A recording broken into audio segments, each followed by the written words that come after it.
ওম অখণ্ড সংহিতা বা অখণ্ড মণ্ডলেশ্বর শ্রী শ্রীমৎ স্বামী স্বরূপানন্দ পরমহংসদেবের উপদেশ বাণী সপ্তম খণ্ড হইতে পাঠ।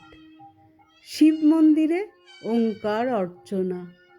আশ্রম প্রতিষ্ঠার পূর্বেই এই ভূমির উপরে যে শিব মন্দিরটি ছিল, কতিপয় দিবস আগে সেই মন্দিরের শিব বিগ্রহটি পরধর্মোদ্দেশী দুর্বৃত্তদের দ্বারা অপসারিত হইয়াছিল।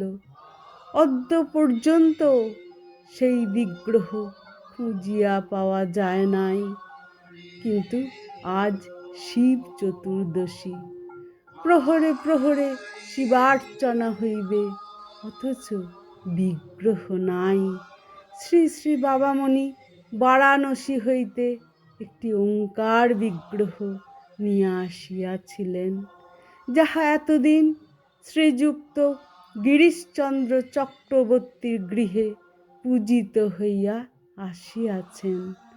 কাহারও ইঙ্গিত নিরপেক্ষভাবে শ্রীযুক্ত গিরিশচন্দ্র সেই ওঙ্কার বিগ্রহ আনিয়া গৌরীপট্টের উপর প্রতিষ্ঠা করিয়া দিলেন। প্রহরে প্রহরে শ্রী শ্রী বাবামণি ওঙ্কার স্তোত্র বলিয়া যাইতে লাগিলেন। সমবেত ভক্তগণ পুষ্পাঞ্জলি দিতে লাগিলেন। শিব বিগ্রহ অপহরণজনিত ক্লেশ আজ ওঙ্কার বিগ্রহের পুনঃস্থাপনে গ্রামবাসীদের অন্তর হইতে দূরীভূত হইল।